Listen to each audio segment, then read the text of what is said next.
ঠাকুরের আদেশেই মা দীক্ষা দেওয়া শুরু করেছিলেন।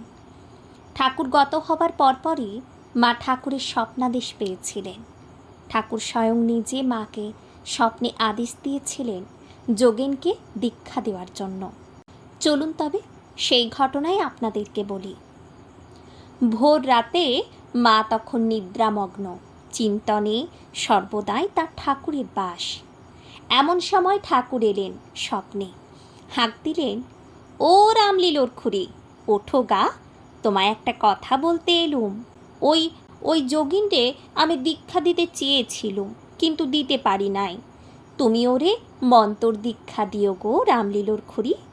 মা হতবাক কথা শুনে ঠাকুরের। ঠাকুর বললেন, ওই কাজ যে তোমার জন্যই রেখে গেছি গো, তুমি ওরে মন্তর দীক্ষা দিও গো রামলীলোর খুড়ি।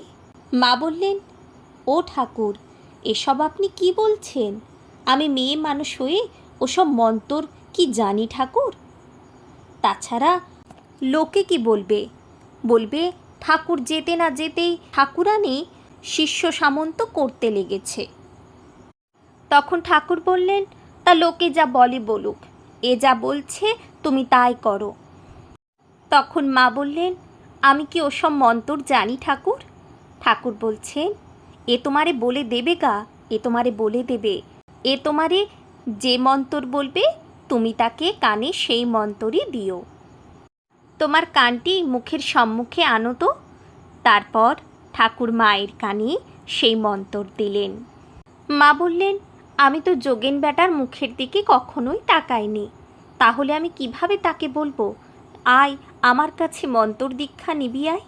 ঠাকুর তখন বললেন, তুমি যোগেন মেয়েরে দিয়ে বলাবে, এর আদেশ। তখন মা বললেন, তাই হবে ঠাকুর, তাই হবে। নির্দিষ্ট দিনে নির্দিষ্ট সময়ে আমাদের জননী শ্রীমা শারদামণির দয়া বর্ষণের প্রবাহ উৎসারিত হয়ে যোগিনীর মাথায় বর্ষিত হলো। মা ঠাকুরের কাছে বললেন, আপনার কাছে আমার এই মিনতি ঠাকুর, আপনার নাম নিয়ে যারা বেরোবে তাদের যেন মোটা ভাত কাপড়ের অভাব না হয়।